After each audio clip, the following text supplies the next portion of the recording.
Salut à tous, je ne sais pas si votre journée s'est passée comme un lundi, mais en tout cas j'ai l'ambition de vous faire passer un très bon moment. On part à la rencontre de la maison de vente Agut qui organise le jeudi 12 mars 2020 à 17 h une superbe vente de montres vintage.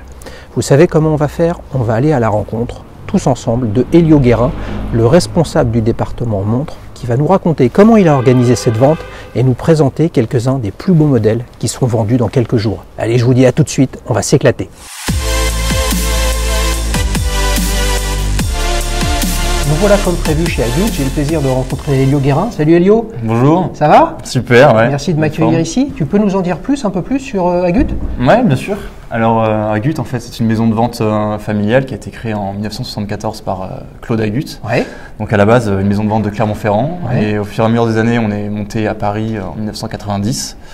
Et voilà, depuis 1990, on a en fait beaucoup de départements, on fait des belles ventes. Et aujourd'hui, on a un chiffre d'affaires de 66 millions d'euros adjugé en 2019. Super, on est là pour parler de montres, mais avant ça, est-ce que tu peux nous dire, grosso modo, vous faites des ventes de quel type? Tout domaine? Alors tout domaine, on fait effectivement tout ce qui est, on va dire, classique, donc de l'art contemporain, Ouais. des tableaux anciens, tableaux modernes, Ouais. passant par le mobilier, après aussi des départements aussi plus art de vivre, donc on fait des ventes de vin, Ouais. Tu de fais des voitures aussi? voitures anciennes aussi, Ouais. et de montres. Et toi, quel est ton rôle, Elio, chez Agut? Alors moi je suis responsable du département montres Ouais. chez Agut, voilà, que j'ai repris en octobre dernier, Ouais. et l'idée c'est de faire grossir ce département en faisant 4 ventes par an. Super. Voilà. Bon, vous avez compris, on est là pour la vente du 12 mars 2020 à 17 h chez Agut. Est-ce que tu peux, avant qu'on rentre dans le détail et qu'on voit des montres quand même, on va en Bien voir sûr. quelques-unes. On va en voir Super, ok. quelques-unes. Est-ce que tu peux nous dire comment ça s'organise une vente de montres? Alors, une vente aux enchères de montres, en fait, donc dans mon département, il y en a 4 par an. Ouais. Donc, des ventes cataloguées, des ventes online. Ouais. La prochaine vente qui aura lieu le 12 mars, c'est une vente cataloguée, donc Ouais. avec un catalogue. Ouais. Donc Avec, catalogue imprimé? Un catalogue imprimé, exactement. Avec donc un ensemble de 150 montres qui seront présentées avec diverses estimations. On part de pratiquement centaines d'euros pour monter jusqu'à 80 000 euros. Ouais. Et on a un catalogue avec des estimations, des fiches de description des montres. Ouais. Et les montres sont en fait visibles 2 jours avant la vente pendant une exposition publique. Puis la vente aura lieu en fait le 12 mars à 17 h. Et là en fait la vente aura lieu et les objets seront présentés. Ok. Voilà. Comment ça te prend? Elle a lieu le 12 mars.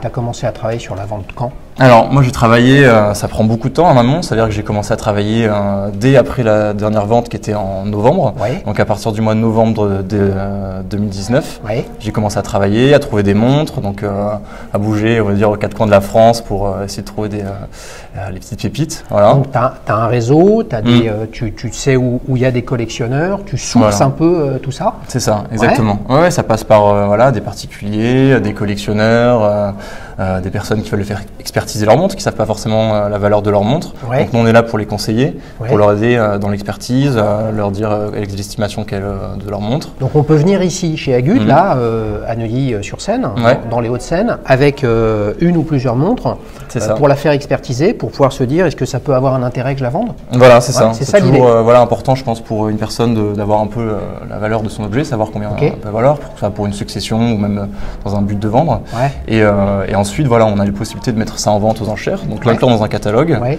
Donc à partir de ce moment-là, en fait, la montre est confiée chez nous. Donc, Ouais. on est mandataire de vente, donc on s'occupe de vendre au nom du client. Ouais. La montre est en fait incluse dans un catalogue Ouais. qui est publié un mois avant la vente. Ouais. Et à partir de ce moment-là, on fait des photos, Ouais. on met le catalogue en ligne, Ouais. on imprime la version papier. Ouais. Puis après, on a tout le travail de communication pour, on va dire, montrer au monde entier la vente qu'on a Ouais. organisée. Avant de rentrer vraiment dans le détail de cette vente, comment, quand on n'est pas habitué, les amis, posez toutes vos questions, je vous répondrai avec plaisir ou alors Elio vous répondra sur la chaîne. Comment on fait pour acheter aux enchères? Alors, donc, on va dire différentes manières en fait d'acheter aux enchères. Le plus simple en fait est de venir à l'exposition publique, puisque en fait c'est un devoir légal pour nous de devoir montrer les objets qu'on vend. Ouais. Donc, qui a lieu donc 2 jours avant la vente. Donc la vente a lieu le jeudi, donc le mardi, mercredi et le jeudi matin, on a la possibilité en fait de venir voir les objets. Voir les objets ici, voilà. au showroom d'Agut, à Exactement. l'hôtel de vente d'ailleurs. À l'hôtel des ventes de Neuilly, qui est donc au 164 bis avenue du Général de Gaulle à Neuilly. Ouais. Et voilà, on peut venir, c'est ouvert à tous, il n'y a pas besoin de prendre de rendez-vous. Et en fait, on peut voir les montres, discuter avec donc moi qui m'occuperai de faire les expositions pour voir les objets. Et ensuite, on a possibilité de soit enchérir sur la vente, donc sur place, avec le commissaire-priseur, ou sur Internet depuis chez vous. Donc là, il y a la possibilité d'enchérir sur Internet par le billet de Drouot Live, qui est un site de retransmission d'enchères. Je vous mettrai toutes les coordonnées en description et sur l'écran pour que vous puissiez à minima vous inscrire et voir comment ça se passe. Vous verrez, c'est passionnant et c'est comme ça qu'on débute pour prouver des bonnes pépites en termes de vente. Donc sur place, live on va dire sur Internet, pour faire simple. Est-ce qu'on peut aussi enchérir par téléphone? Alors effectivement, moi c'est ce qu'on conseille le plus facilement, c'est de effectivement enchérir par téléphone. Ça permet d'avoir un contact un peu direct avec la personne qui est directement en salle. Et en fait, il suffit juste d'envoyer un ordre d'achat téléphonique et on peut se faire appeler le jour de la vente pour le lot qui nous intéresse. D'accord. Et je crois aussi qu'on peut envoyer à l'étude un ordre d'achat en disant tel lot, je suis prêt à mettre 500 €. Et puis en fait, lorsque le lot est mis en vente, il y a les personnes en ligne, il y a les personnes dans la salle, et puis il y a les ordres de réservation qui ont été passés par écrit. Ça marche comme ça. C'est-à-dire qu'en fait, si vous avez un objet, que vous n'êtes pas forcément disponible pour être appelé le jour de la vente ou être sur Internet pour enchérir sur Internet, vous avez la possibilité en fait de poser un ordre d'achat en disant sur tel lot, je voudrais l'avoir au maximum à 7 000 €. Donc le commissaire-priseur prendra ça en compte. Et si le dernier enchérisseur est à, on va dire, 5 000 €, vous l'aurez à 5 500 ou 5 200. Petit tuyau les amis, vous pouvez faire exactement la même chose que ce que vient de décrire Elio sur le site de Drouot Live. Vous ne serez pas disponible pour la vente, vous pouvez mettre votre ordre d'achat. Et puis, si vous êtes le dernier enchérisseur, le lot sera pour vous. Donc c'est toi qui fais les expertises, donc qui donne les fourchettes, fourchettes de prix d'adjudication potentiel. En plus de ce prix, il y a des frais. C'est ça. Ils sont combien des frais chez Agut? Alors en fait, si vous voulez, quand on enchérit, c'est-à-dire que si vous avez un objet à, on va dire, 1 000 €, nous, nos frais acheteurs sont en fait de 30% du prix marteau TTC. Ça veut dire que si l'objet est adjugé au marteau 1 000 €, vous payez 1 300 €. Ok. Voilà. Ce sont les frais acheteurs pour… Ça marche. Donc quand on est sur place, j'ai l'adjudication, donc dernière enchère. À 1 000 €, je peux repartir avec le lot tout de suite en faisant un chèque de 1 300 € ou pas, où il y a des délais de paiement. Vous avez, alors le chèque, effectivement, c'est un délai un peu plus long, mais par contre, vous avez la possibilité de payer directement en carte bleue pour pouvoir repartir directement avec le lot et en espèces, jusqu'au… C'est légal. Et de mémoire, lorsqu'on enchérit en ligne et qu'on a l'adjudication, il y a un paiement qui est fait directement via le site de Drouot Live. Quelques jours après, tu me dis si je me trompe, on reçoit le bordereau d'adjudication. C'est ça. Et puis qui est mécaniquement qui est à régler. Voilà, excusez-moi, qui est à régler et non pas automatique. Et puis vous prenez rendez-vous à l'hôtel de vente ici pour venir récupérer le lot, ou est-ce qu'on peut se le faire envoyer par la poste? Alors bien sûr, c'est possible de se le faire envoyer. Donc nous on travaille avec différentes sociétés de transport. Donc en fait si vous souhaitez en fait l'envoyer, on vous enverra en fait les coordonnées des transporteurs avec lesquels on travaille, qui eux pourront venir directement récupérer à l'étude l'objet, l'empacter et vous l'envoyer par la suite. Voilà. Si je résume, Elio, il n'y a absolument aucune raison. Là, je vous chauffe, les amis, il n'y a aucune raison pour ne pas participer. Parce qu'on peut faire tranquillement à distance, avec son téléphone mobile, avec son PC, sur Internet. Enchérir, si vous ne l'avez jamais fait, pas forcément, mais en tout cas, à minima, regardez comment ça se passe, parce qu'il y a un rythme particulier. Je crois que c'est toi, Elio, qui va faire les descriptions. Alors c'est moi, effectivement. C'est moi qui est donc responsable du département, qui m'occupe de présenter les objets pendant la vente, qui fait la mise à prix, et qui ensuite c'est le commissaire-priseur qui prend le relais pour faire les enchères. Voilà, donc ayant vécu pas mal de ventes aux enchères, il y a quelque chose qui est essentiel, c'est de bien comprendre le rythme des choses. Ça m'est déjà arrivé, et oui, figurez-vous, alors que j'en achète pas mal de fois, en ligne, le temps que je passe mon ordre en ligne, ça a même quelques secondes, le marteau était tombé et je n'ai pas eu le lot. Elio, c'est pas mal tout ça, mais mine de rien, on va voir quelques montres ou pas? Ben justement, on est là pour ça. Donc, allez, c'est parti les amis, on va regarder quelques montres. Bon nous y voilà, Elio, on va démarrer avec quelques montres. Tu nous en as prévu combien là? Tu as fait une petite sélection de combien de montres? Là on a une petite quinzaine de montres assez représentatives de la vente. Ouais, pour toutes les bourses. C'est ça, exactement, il y a de tout. Superbe. Alors je crois qu'on démarre avec une Omega Speedmaster Helio, hein, le lot numéro 12. C'est ça, exactement. Donc lot numéro 12, une très très belle Omega Speedmaster, donc référence on va dire 145 012 67. Ouais. Donc elle est, comme on dit dans le jargon des collectionneurs, Premoon. Ouais. Avant on va dire voilà, l'alunissage en 1969. Elle est dans un état magnifique, une patine, des index très très très beaux. Très très prononcée. Ouais, elle a la lunette DON, hein, Dot Over 90, hein, si on regarde bien le point du 90. Très belle patine des index. Ouais, ouais. Hein. Il me semble, Helio, que la 145 012, c'est pas celle qui est allée sur la Lune, hein, qui était une 105 012, mais ça c'est celle qu'avait Michael Collins, qui lui est resté en orbite lunaire. La trotteuse se déplace bien, les index sont très patinés aussi sur les aiguilles. C'est vraiment une belle montre qui est comment dire, qui est en hypothèse basse, hypothèse haute. Alors là-dessus, en estimation, on est entre 4 et 6 000 euros en estimation pour cette montre-là. Et voilà, elle a une belle histoire puisqu'effectivement, c'est pratiquement son premier propriétaire qui l'a, puisqu'il a acheté quand il avait 18 ans en 1971. Ouais. Il a gardé jusque-là toujours, très peu porté ces dernières années, donc c'est pour ça qu'il s'en sépare aujourd'hui. Ouais, donc ça va faire un malheureux et un heureux. Hein. C'est ça, exactement. Super, c'est un superbe démarrage ça, merci pour cette sélection. Alors, on passe par quoi maintenant? Là, on a une montre qui a l'air un peu militaire. Hein. Qu'est-ce que c'est? Ça, c'est une. Alors là, effectivement, on change totalement de gamme de montres et d'estimation, puisque là, on est sur une montre Waltham, donc avec effectivement origine militaire. C'était les montres qui étaient en dotation pour les militaires américains pendant la guerre du Vietnam. Oui. Donc très intéressant, avec un très beau cadran. Qui est juste magnifique avec une belle patine. Et en estimation, on est sur une montre entre 600 et 800 euros, donc c'est quelque chose qui est accessible, qui permet d'avoir, on va dire, une première montre avec un bel historique militaire et une patine juste à tomber. Ouais. Hein, bien évidemment, les estimations que tu donnes là, c'est avant les frais de 30% de Agut. Hein. C'est ça. Voilà. Alors, ce qui est intéressant, c'est qu'entre une Speedmaster qui fait 42, qui est une montre qui n'est pas une montre militaire, hein, mais qui a quand même été portée par des militaires, hein, puisque la NASA, c'était le cas. Là, on est sur un format qui est quoi? Qui est en 28 24, non, là-dessus, on est sur du 33, 34. 33, 34, ouais. Excuse-moi. Donc, c'est vraiment quelque chose qui est sympa parce que ça peut être mixte, ça peut être femme pour homme. Et aujourd'hui, voilà, à l'heure d'aujourd'hui où il y a beaucoup de montres, les récentes, qui sont très grosses, je trouve ça plutôt sympa et très élégant de revenir à des diamètres plus contenus. Oui, avec les index peints.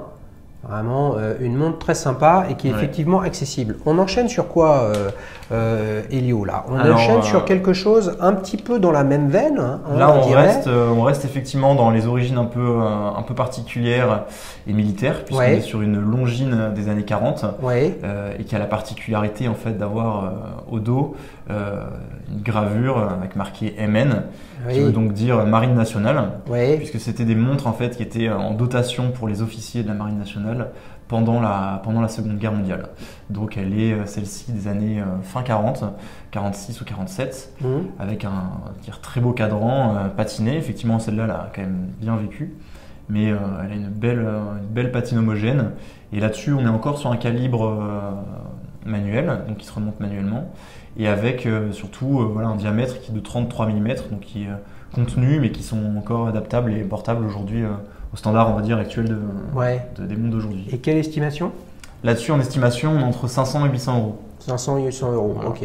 Bah, une belle opportunité. Là, on est très 50s, quoi, hein, 60s, même peut-être années 40, tu dis? On est années 40, donc on est vraiment sur des modèles vraiment anciens. Mais voilà, et c'est pour des budgets, on va dire, raisonnables, on peut se permettre d'accéder au mythe de la montre Marine nationale, moins cher que les Tudor, Submariner de la même époque. Et on a quelque chose de très joli avec donc des spécificités, le numéro de dotation qui est regravé sur la corne et le mouvement, on va dire, qui est gravé d'un M spécifique aux montres de la marine. Très sympa. Donc là, on vient de voir coup sur coup une Waltham, marque américaine. C'est ça. Et là, Longines, très très longue histoire, plus de 150 ans d'histoire et en plus une montre de dotation. J'ai comme l'impression, Helio, qu'on va avoir d'autres montres de dotation dans ta sélection. Alors, on passe à quoi d'autre maintenant? Alors, ah là, on a un mythe de l'horlogerie, une Zenith El Primero, c'est bien ça? C'est ça, exactement. Wow, très belle pièce, ouais. Zenith El Primero, donc très intéressant parce que celle-ci, c'est le modèle originel de 1969, oui. qui avait été voulu par Zenith pour les 100 ans de la marque, mais qui était en 1965, mais en fait ils n'avaient pas réussi à le lancer à temps, donc il a été lancé en 1969. Donc la référence c'est la A385, voilà. Et avec, on va dire, un très très bel état, avec un cadran fumé très joli. Et petite spécificité pour celle-ci, elle a été en fait vendue neuve au Portugal, oui. qui fait qu'elle a un poinçon d'importation qui est sur la corne, en haut à gauche. Donc voilà, pour la petite histoire et pour le collectionneur, c'est assez sympa. Et le boîtier est en super état, pratiquement oui. jamais poli, oui. avec les arêtes encore très vives et un cadran zéro défaut qui est juste magnifique. Très très beau. Ce fumé avec l'aiguille des secondes rouge, la grande aiguille du chronographe là qu'on va enclencher. Et c'est parti pour un tour de Zenith El Primero, 69, le lancement de ce calibre, qui a fait quand même la gloire de Zenith et qui a été utilisé par Rolex, Panerai dans un certain nombre de leurs modèles. Je pense à la Daytona notamment. Elle est superbe, elle a un look absolument magique. Je crois qu'elle a été rééditée. Alors, c'est pas tout à fait ce modèle-là. Il y a un modèle en panda qui a été réédité effectivement, récemment. C'est un A384 qu'ils ont réédité, qui est avec un cadran effectivement blanc avec les sous-compteurs noirs. C'est absolument superbe. Ça, c'est parmi les pièces que tu nous as montrées, Elio, c'est mon premier coup de cœur. On passe à quoi maintenant, Elio? Alors là, on reste dans le chronographe, mais on est sur quelque chose de plus ancien. Ouais. Là, on est sur le lot 84 de la vente, donc une Breguet Marine Nationale, aéronautique navale Marine Nationale, comme elles sont décrites. Donc là, c'est un type 20 chronographe, ouais. qui était en fait en dotation pour les pilotes de l'armée qui étaient sur les bateaux. Donc c'est pour ça qu'elle a une provenance Marine Nationale, ce qui est gravé à l'arrière. Ouais. Alors qu'est-ce qu'on a de gravé à l'arrière? On a Breguet Marine Nationale. Alors, on a beaucoup de choses. On a effectivement aéronautique navale, le numéro 240. Voilà, donc c'était en fait une livraison de 500 montres qui avait été commandée à Breguet. Donc celle-ci c'est la 240 sur les 500 qui ont été produites, ouais. Avec donc Breguet Marine Nationale aéronautique navale, donc qui était l'affectation pour les pilotes qui étaient sur les bateaux de la marine. Ouais. Et on a effectivement un ensemble aussi de fins de garantie qui sont gravés au dos, qui sont en fait les certificats de révision qui ont été faits sur la montre. Donc on peut en fait retracer un peu son historique avec les différentes révisions qui ont été faites, qui donc partent de 1960 jusqu'aux années 70.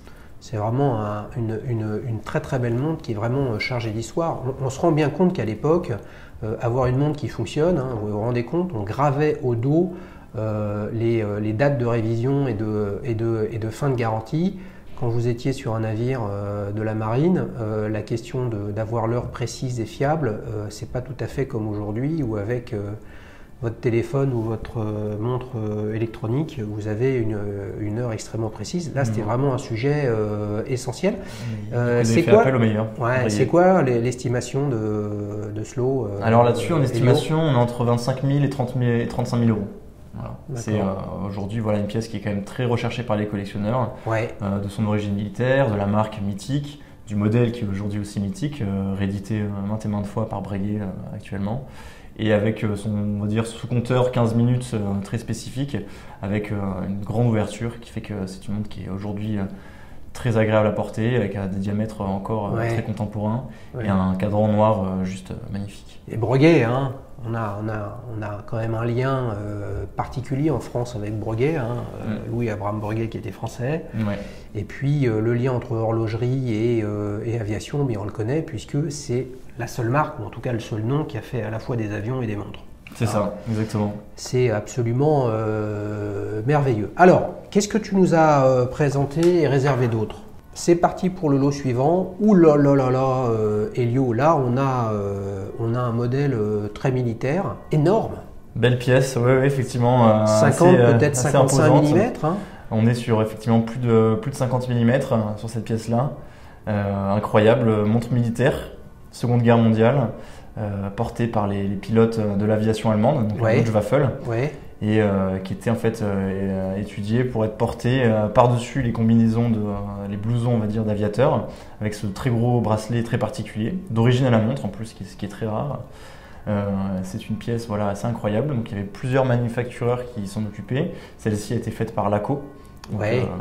Il y a IWC qui en a fait, il y a Stova, Langenson, bien sûr. Et Laco. Donc celle-ci est une Laco avec ce cadran très lisible qui permettait aux pilotes dans les avions d'avoir en fait une indication assez précise avec des gros chiffres qui sont lumineux dans la nuit et qui permettaient voilà, en vol de nuit d'avoir toutes les indications sur leur montre. Donc, là on est vraiment sur un modèle de collectionneur hein, qui n'est pas facile à porter. Mais regardez, on est vraiment sur, vous comprenez pourquoi les montres d'aviateurs actuelles, les Flieger, les IWC marque 17 je crois maintenant, Spitfire, etc. ont ce look parce que c'est vraiment la descendance des montres de pilotes de la Seconde Guerre mondiale, en tout cas. On a toute l'ADN, on va dire, d'une montre militaire dans cette pièce-là. Alors là, c'est clairement la Waltham qu'on a vue tout à l'heure et la Longines, elle rentre dedans. Hein. C'est ça, exactement. Même deux fois la taille des montres d'avant, mais c'est ça. Ça marche. Alors, qu'est-ce que tu nous as réservé? Alors là, on change complètement d'univers avec, on va dire, l'espion qui m'aimait. On a une... C'est ça qu'on pourrait qualifier de montre de James Bond. Hein. Roger Moore utilisé, effectivement, donc cette montre très particulière, vraiment très typée années 70-80, qui on va dire revient beaucoup à la mode ces derniers temps. C'est vrai qu'elle est sympa, on a un bracelet qui fait penser un petit peu, un bracelet JB Champion, hein, qui fait penser au bracelet des Speedmaster. Hein. Alors là, ça a comme particularité que c'est une montre à quartz. Effectivement. Hein, voilà, donc là, je ne peux pas vous la faire fonctionner, mais lorsque vous appuyez ici, eh bien, vous avez un affichage digital LED rouge qui apparaît.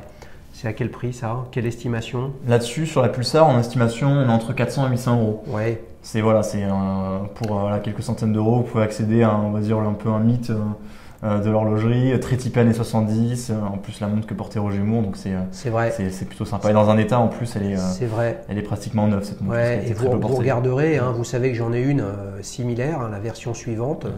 Vous regarderez Pulsar, qui était à l'époque appartenait à Hamilton. Quand ils ont lancé ce modèle-là, ils avaient une publicité qui disait avec cette montre, on a changé la façon de dire l'heure, puisque pour la première fois, on avait une précision et une lisibilité supérieure à des aiguilles analogiques. Classique. Super. Qu'est-ce qu'on a maintenant?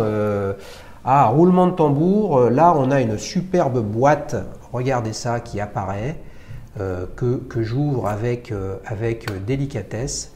Et à l'intérieur, on a une ZRC grand fond, très caractéristique, avec une couronne à 6 heures. Elle est superbe cette montre.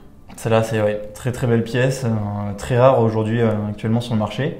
C'est une ZRC grand fond, qualifiée par les collectionneurs comme une série 2, donc avec cette lunette très caractéristique à point, qui était la lunette de décompression pour les plongeurs. Donc c'était vraiment une montre qui était faite pour les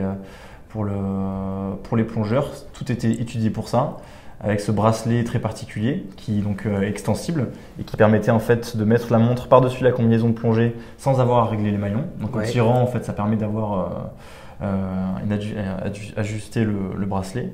Et cette couronne à 6 heures si spécifique à la ZRC qui se dévisse dans le sens inverse en plus des dévissages classiques de couronne et qui, quand elle est dévissée, ne permet pas de mettre la montre, ce qui peut être une sécurité en fait pour les plongeurs, pour éviter de plonger avec la montre avec la couronne ouverte. ZRC qui a réédité ce modèle grand fond, etc. Regardez la forme très caractéristique également du boîtier, qu'on pourrait qualifier d'hexagonal. C'est vraiment très sympa. Je touche les cornes et le boîtier, etc., qui n'a manifestement pas été poli. Elle est très très belle. Le 4 ans est, on va dire, chocolat tropical à la base, ou il a justement... Et non, je sais, sa spécificité, c'est que quand elle est sortie de l'usine à Besançon, elle était noire. Mais avec le temps et avec surtout le soleil du sud aidant, elle a trouvé un cadran qui est devenu totalement marron. Donc c'est assez incroyable. Et donc il y a en plus avec son titre de garantie, avec son certificat d'origine ouais, spécifique à ce modèle-là, enfin à cette montre-là en tout cas, et avec sa boîte d'origine. Donc c'est vrai que déjà que c'est rare d'en avoir sans les papiers, là l'avoir avec en état full set, comme on dit aujourd'hui, c'est assez incroyable. C'est vrai, pour une montre de cette époque, avoir la boîte et les papiers, c'est quand même remarquable. Et je crois que pour les collectionneurs de vintage et de plongée, il y a encore de bonnes affaires à faire avec ZRC. Qu'est-ce que tu nous proposes d'autre, Elio? Alors à la suite, on va en reprendre voilà, sur des montres un peu années 70. C'est le mythe que tu nous présentes. Plate, pas de trotteuse, c'est la première version. C'est ça, exactement. Donc une série C. Donc les 3 premières séries, la série A, B et C, donc produites chacune à très peu d'exemplaires. Elles sont toutes numérotées au dos. Donc celle-ci, donc une série C, donc de 79. L'extrait d'archives de chez Audemars Piguet était avec la montre. Avec la montre. Et voilà, donc c'est pour moi une pièce juste mythique, intemporelle de l'horlogerie avec ce design si particulier. Gérald Genta, voilà, qui un designer très connu, avoir fait de nombreuses montres, la Paul Router, c'est Audemars Piguet. Donc c'est vraiment une pièce mythique. Le Nautilus. Nautilus effectivement aussi. Ouais. Et là c'est la 5402. Ouais. Hein, voilà, donc comme tu l'as dit, elle est, c'est pas la première génération, mais c'est le modèle historique, ce qui a fait la gloire de Gérald Genta et la fortune et la situation actuelle de Audemars Piguet, avec une montre très très caractéristique du style des années 70, mais qui est devenue une des montres les plus désirables. Elle est très très belle. Elle a la patine du temps aussi. Très réussi. Écoute, merci beaucoup. Qu'est-ce que tu nous présentes d'autre, Elio? Alors, par la suite, là, on a une très belle pièce, on va dire une pièce de vrai collectionneur. Les gars de la couverture, ça, c'est ça. Elio. Bah oui, on ne pouvait pas faire cette petite revue sans ce modèle-là. Alors, raconte-nous un peu ce modèle. Alors, cette montre-là, elle est assez particulière puisque donc c'est un chronographe de chez Omega, donc référence CK2077, qui était en fait le premier chronographe de chez Omega qui était étanche. Donc avec un poussoir étanche et fond vissé. Donc c'est une montre qui a été, le modèle a été lancé en 1937, celle-ci est de 1942. Donc déjà des avancées techniques assez incroyables pour l'époque, avec voilà, ce très bon fond vissé qu'on voit à l'écran. Ouais. C'est vrai que c'est une pièce incroyable puisque celle-ci en plus a été livrée neuve en France en 1942, pendant la guerre. Elle a été livrée à un officier de la Marine nationale, donc avec certaines spécificités. Le numéro du boîtier est regravé sur la corne. Comme sur la longine qu'on a vu au début de la vidéo, elle a également le mouvement qui est estampillé d'un M, spécifique aux montres de la Marine nationale. Et elle est dans un magnifique état, avec un cadran noir et doré, gilt, juste sublime, avec voilà, toutes les inscriptions, télémètre, qui fait que voilà, c'était une montre à l'époque vraiment de professionnels et qui était faite voilà, pour en l'occurrence pour un militaire. Elle est très très belle. Hein. On a une lunette pulsomètre à l'intérieur. Hein. Ça fait plaisir aussi de voir les annotations en français. C'est ça. Sur un cadran qui est effectivement gilt. Hein. Très belles aiguilles également. Et on voit la petite trotteuse à 9h qui se balade tranquillement. Ouais, très belle pièce. Un petit coup de démarrage sur le bouton poussoir, vous avez entendu le petit clic. Si vous ne l'avez pas entendu, tant pis pour vous avec Elio, on l'a entendu. Et on peut regarder cette montre tourner comme ça. Ouais, un cadran hypnotique, hein, vraiment, avec ce fond noir très magnifique. Sympa. On passe à la suivante? Ça marche. Alors, suivante. Ouh aïe aïe. Alors attention. Moi, si je me trompe, une Rolex GMT Master 6542. C'est ça, c'est ça. Avec la lunette en bakélite. Ouais. Et avec un cadran qui est absolument somptueux. On a l'impression qu'il est en incandescence. Rouge, fumé, marron. Des index peints. Raconte-nous un petit peu cette montre, Elio. Alors là, on est en fait face à voilà, la toute première référence GMT Master de chez Rolex, donc la 6542, donc celle-ci de 1959.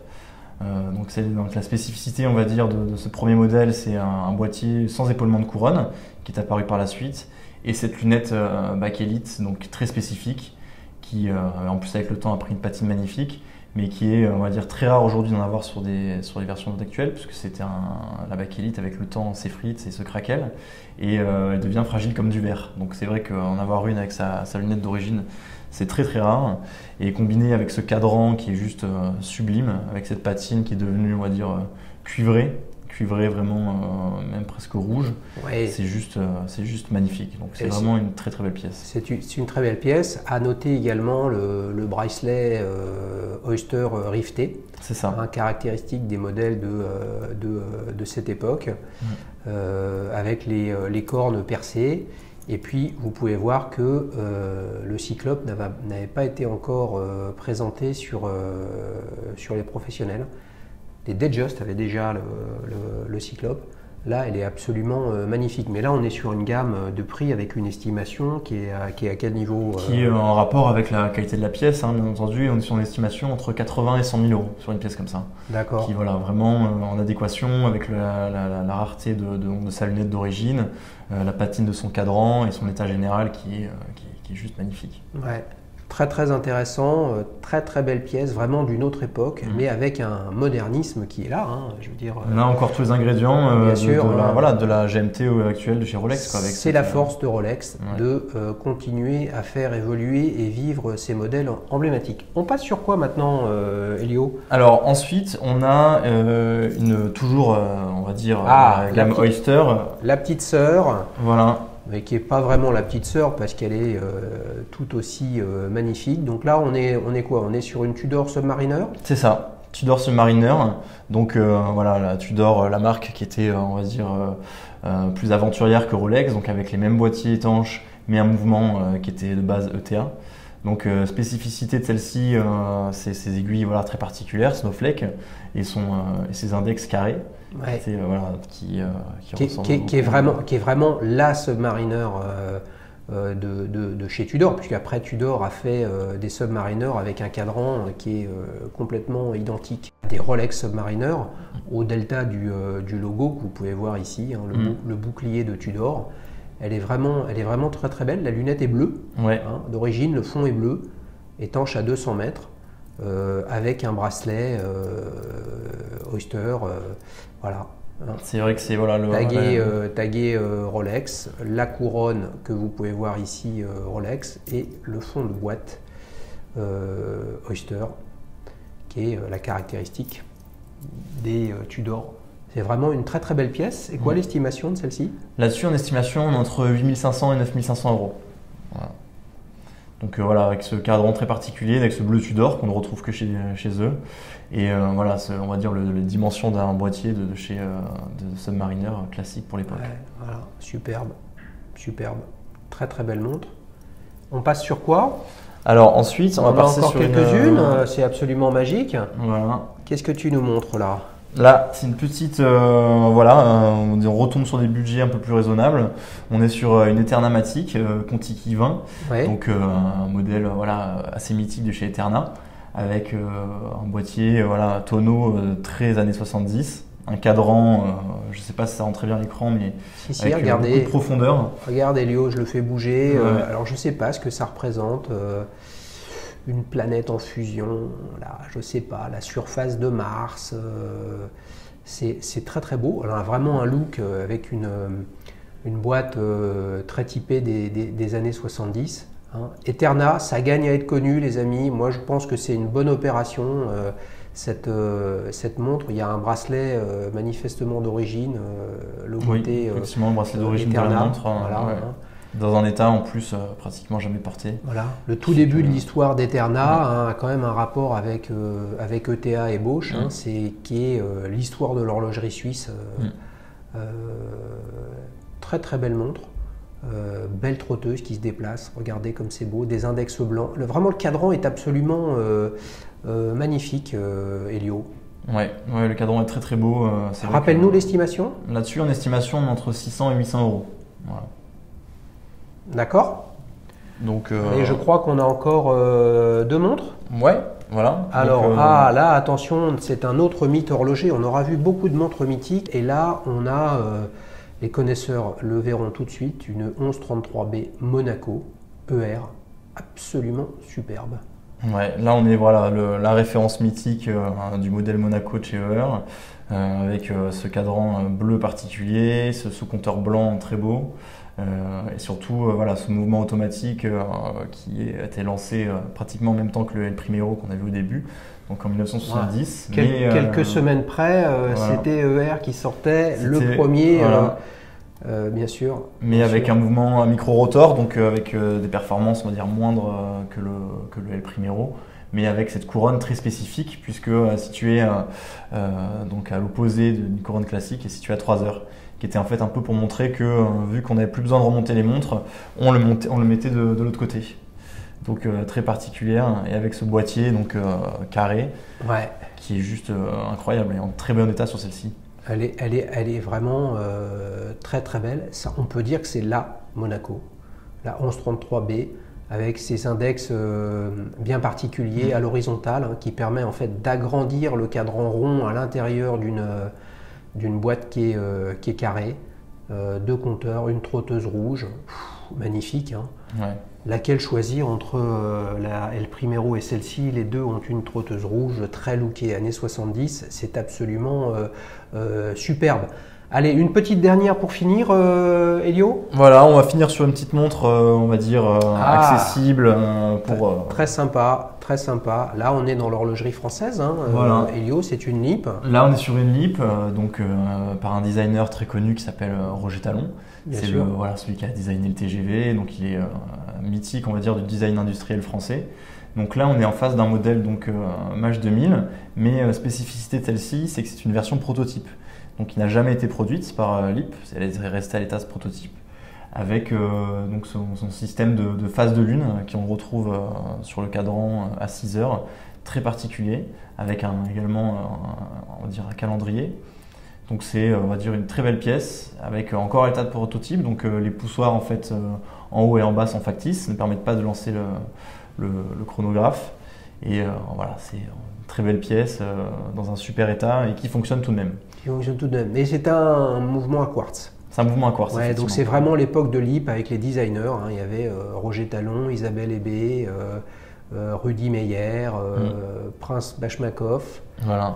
Vraiment une très très belle époque chez LIP qui malheureusement n'a pas empêché la fin de LIP, même si il y a de nouveau des Nautic-Ski qui ont été réédités, et d'ailleurs quelques Nautic-Ski dans la vente également, aujourd'hui qui sont très sympas, bleu et rouge. On va terminer là-dessus s'agissant des montres. On se retrouve tout de suite pour faire la petite synthèse et voir comment chacun peut s'éclater et participer à cette vente. Qu'est-ce qu'on s'est régalé avec ces montres, les amis? Vous avez vu, il y a de tout. Quelques centaines d'euros, il y a des pièces magnifiques. Une Rolex GMT Master 6542 avec la lunette en bakélite. Il y a cet énorme Laco qui est vraiment la mère de toutes les montres d'aviateurs. Il y a des très belles choses. Il y a la montre de James Bond, etc. Vraiment, il faut remercier Elio. Qu'est-ce que tu as envie de leur dire pour qu'ils puissent vraiment participer? Parce que l'idée, c'est de démocratiser un peu ces ventes aux enchères. Qu'est-ce que tu penses pour les Parisiens? Et il faut venir ici. C'est quoi tes 2-3 recos clés pour eux? Déjà, le premier conseil, c'est vraiment de ne pas avoir peur. C'est-à-dire que tout le monde a un peu d'appréhension à acheter aux enchères, mais c'est quelque chose qui est très accessible, qui permet vraiment d'avoir, dans des petits budgets, acheter des belles montres très qualitatives. Donc c'est de ne pas hésiter déjà, soit à venir à l'exposition si vous êtes à Paris, ou n'hésitez pas à m'envoyer un mail pour me demander un petit peu des photos supplémentaires des montres, des rapports de conditions, savoir si elles fonctionnent. Et moi je ferai un plaisir de vous envoyer tout ça.